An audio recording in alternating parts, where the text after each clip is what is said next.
Princess Beatrice and Princess Eugenie have been uninvited from the royal carriage procession at Royal Ascot this June. The interesting question though, right? They're only princesses because their father's a prince. And if their father's no longer a prince, then are they still princesses? That's the fallout. And so Andrew, who is now not Prince Andrew, he is Andrew Mountbatten Windsor. He is charged with trade secrets, but he's still not charged with his Epstein crimes, which I think is significant. But apparently, Prince, what is William's title? Prince William? Is he future king? I don't know. He wants nobody to have any photos with anyone from that side of the family at the Royal Ascot. And so statements have been made and PR has been done and the girls are... So King Charles just kicked Princess Beatrice and Princess Eugenie out of Royal Ascot and apparently told the entire royal family that nobody can take pictures with them for the rest of the year. Royals have now turned on Beatrice and Eugenie. That is the story. So apparently the York sisters are being ostracized. They have been banned from Royal Ascot. And the other brother has allegedly advised other royals not to appear in photographs with them for the rest of the year. Mind you, these two women have not been accused of a single thing, but their father just became the first British royal arrested in almost 400 years, and their mother got caught in the Epstein files calling a convicted sex offender the brother she always wished for. So now the palace has decided the York sisters are too dangerous to even stand next to. These two also been fairly money-hungry grifters who have been trading on their royal titles. I mean, that's an astute observation. You can't ignore the judgment issue. You know, choosing to spend time with a man who has already served time for targeting underage girls raises serious moral questions, fair or not. That association, Beatrice and Eugenie jumping on a plane to spend time with Epstein, along with Fergie, has reputational consequences. The monarchy has to think long-term, and Ascot is about safeguarding the brand. The York's family association with Epstein has already done enormous damage. And honestly, when you see what actually came out in those files, you start to understand this is not about protecting Beatrice and Eugenie. This is about making sure no camera catches anyone in the royal family anywhere near two women whose parents were apparently handing them over to Jeffrey Epstein like a ticket to the table. You know, and his ex-wife Sarah's lying too. I just can't get my head around taking your teenage daughter to meet the paedophile.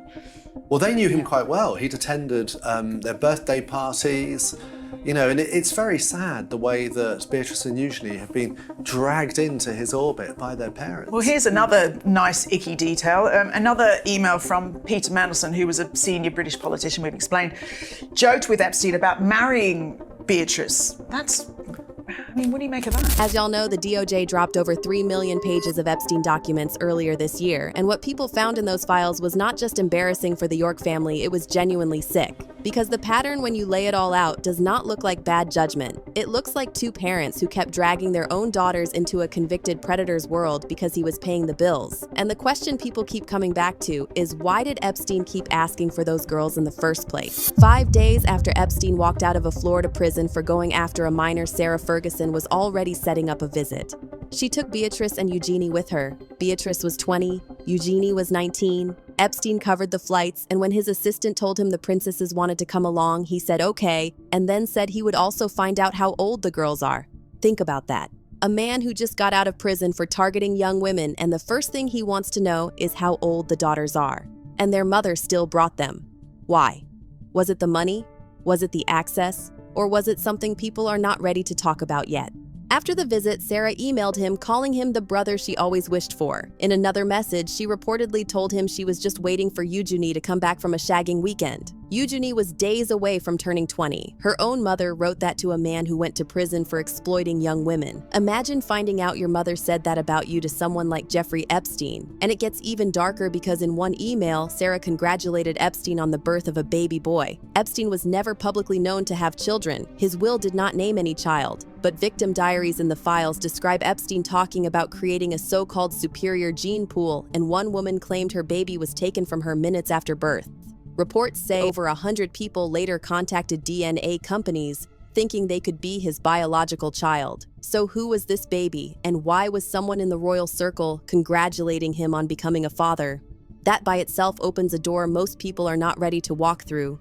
Now, people are also asking about the cameras. Epstein reportedly had surveillance systems set up across his properties. Reports say some of those cameras were in bedrooms, and the footage was allegedly backed up to cloud storage. If guests visited and cameras were running, then recordings exist. So when people ask why Epstein kept requesting the daughters, why he kept asking Sarah to bring the girls along, why he wanted to know their ages, the answer might not be about money or friendship. It might be about leverage, because that is how Epstein operated. He collected people, and he collected evidence on them. And that is what really has people on edge right now. Oh, but Andrew's side is worse, because he was not just hanging out with Epstein, he was allegedly feeding him government secrets. Back in 2001, years before Epstein was even arrested, Andrew emailed Ghislaine Maxwell from Balmoral, where the royal family was on their summer holiday. He used the alias The Invisible Man and asked her to find him some new inappropriate friends. That word came from his own keyboard. He was sitting at a royal family gathering asking Maxwell for inappropriate company. So when he later told the world he had no idea what Epstein was involved in, that email says otherwise. While working as trade envoy, he was forwarding classified reports from across Asia directly to Epstein within minutes of receiving them. And on Christmas Eve, while British soldiers were dying in Helmand province, he sent Epstein a confidential brief about investment opportunities in that exact region. His own aide was pitching Epstein on a private office that would use Andrew's aura and access to make money. They were not friends. They were building something together, and Andrew's royal position was the product. He even told Epstein they could have dinner at Buckingham Palace with lots of privacy,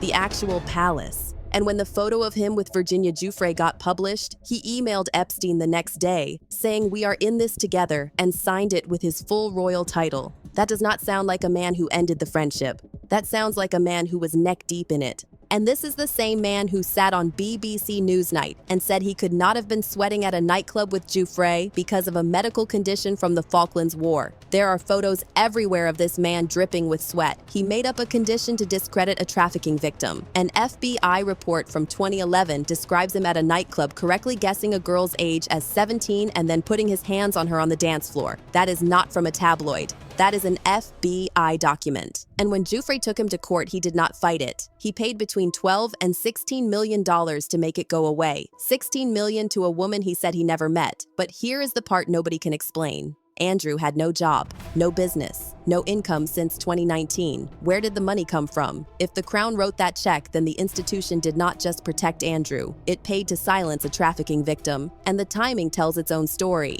Epstein died in 2019. Maxwell got convicted in 2021. His two safety nets vanished, and the settlement happened right after. He did not pay because he felt bad. He paid because the people who kept his secrets were gone. And this is not just one man. Reports say former British ambassador Peter Mandelson is being investigated for the same thing, sharing classified information with Epstein. And after Andrew's arrest, former Prime Minister Gordon Brown handed a memorandum to police about the Epstein files, a former PM turning over evidence. That tells you this goes beyond one rogue royal. This is a pattern running through the British establishment. See how this comes together. Andrew sent Epstein Christmas cards with photos of Beatrice and Eugenie. He mailed pictures of his own daughters to a man who asked, "How old are the girls?" He used Beatrice as his alibi, telling the BBC he was at Pizza Express with her the night Giuffre says she was assaulted. So he held his daughter up as a shield against a trafficking allegation while sending that same daughter's photos to the man running the trafficking ring. Beatrice was the alibi and the offering at the same time, and nobody in the media has put those two things side by side. In her memoir, Giuffre wrote that Andrew believed having sex with her was his birthright. She never got to see any of this happen. She died in early 2025 at 41, but the book she left behind cracked the whole thing open.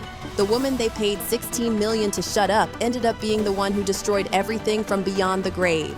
Reports say Eugenie has cut off all contact with her father. Beatrice is struggling. They are reportedly looking at removing both parents from their wills, and some insiders say they are considering taking their mother to court. The investigation is still active. Andrew faces life in prison. There is a compressed file labeled Overseas Bids that he allegedly sent Epstein, and nobody knows what is inside.